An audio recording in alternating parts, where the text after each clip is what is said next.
morning, everyone. It's Carol Williams with Williams Immigration, and we are back for another Monday morning edition of Beyond the Soundbite, where we talk about all things U.S. immigration.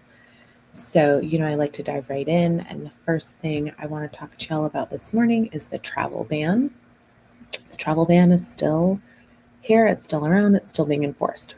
And I wanted to remind you, the 12 countries that have a direct ban, again, are Afghanistan, Myanmar, or Burma, Chad, Republic of Congo, Equatorial Guinea, Eritrea, Yemen, Sudan, Somalia, Libya, Iran, and Haiti.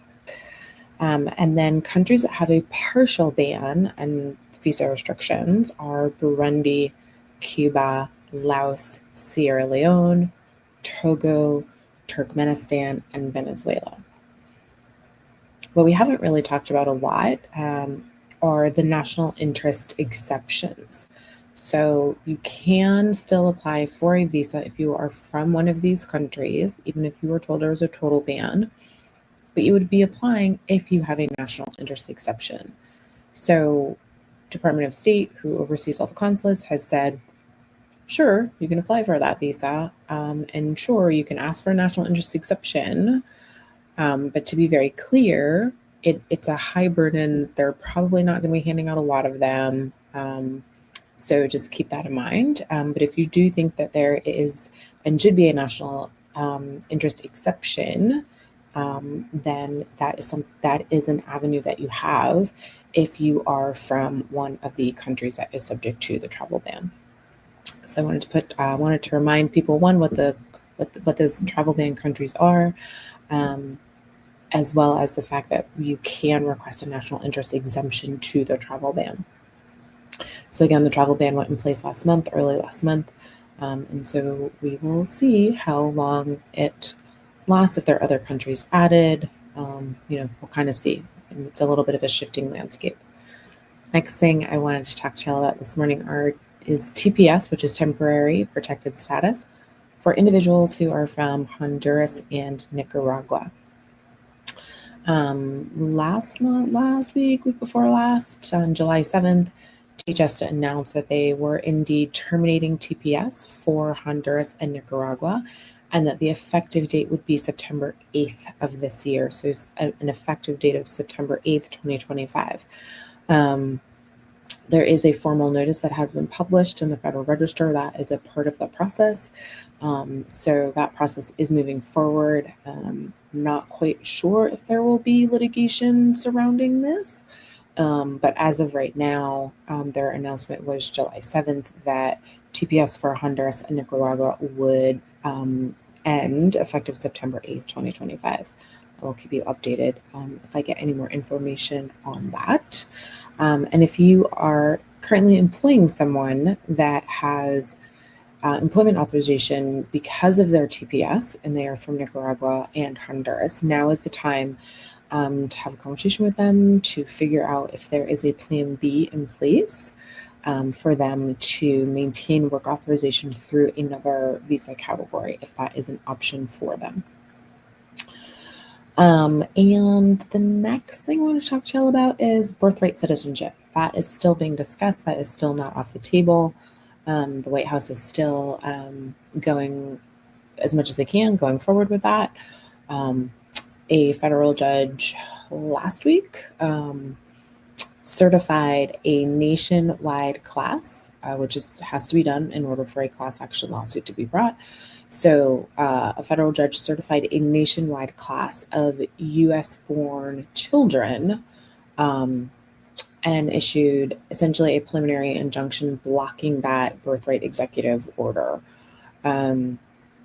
So the government has, I believe it is 7 days to appeal. So we will see what happens. With that, again, I will keep you updated. So birthright citizenship is still a thing. It is, if you are born in the U.S., as of right now, you are still a U.S. citizen. People are fighting this executive order just as hard as the White House is fighting to keep the executive order. So there's a lot of back and forth. There's a lot of litigation. I will keep you up to speed. Next thing I want to talk about are Department of Labor updates. So every year, July 1, Department of Labor updates their prevailing wages. So they take a look at their prevailing wages for everything. So for all industries, across all sectors, and across the United States, so all 50 states. And they update. It's usually released right around July 1. So this one was released July 1, so we have new prevailing wages. Some wages, as expected, this happens every single year. So as expected, wages are higher. And that's really kind of across the board. So if you are looking at the prevailing wage because you have a green card application that you're working on, or you're working on, let's say, an H-1B, and you need to know that prevailing wage, don't rely on the prevailing wage from your last application that you may have filed 6 months ago. Make sure that you pull the latest prevailing wage, because prevailing wages go up in July. And so now we have the latest prevailing wages. The second update out of Department of Labor is about the perm applications and the prevailing wages. So right now, Department of Labor is still trying to sort through their backlog. They have a tremendous backlog when it comes to perm applications as well as for prevailing wages.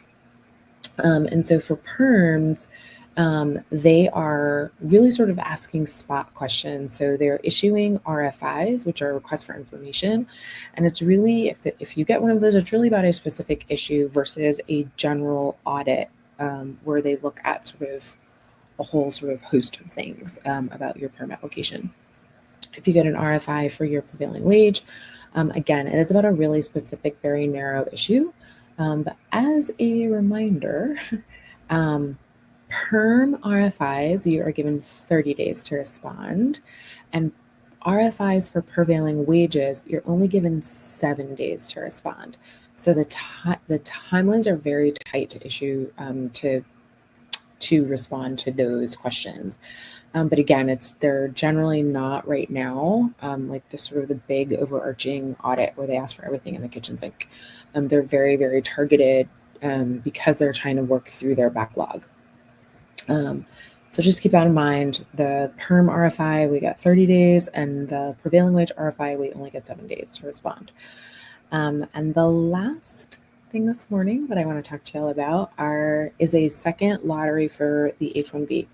It is not looking so good, y'all. Haven't heard anything about a second lottery. I shine my crystal ball every morning and every evening, and it's still very cloudy. But we haven't heard anything. Usually we would have heard like right around now if they were doing a second lottery. So I will continue to keep a lookout for that. But as of right now, I'm not quite sure we're going to have another one. And the second one is never guaranteed, y'all. It's never guaranteed. So again, if you don't have your plan B in place, and if you haven't started to implement it because you were not selected in the lottery back in March of this year, now is really the time to start looking at what your plan B should be and or implementing your plan B. So that is all I have this Monday morning. Have a great rest of your Monday and a beautiful rest of your week.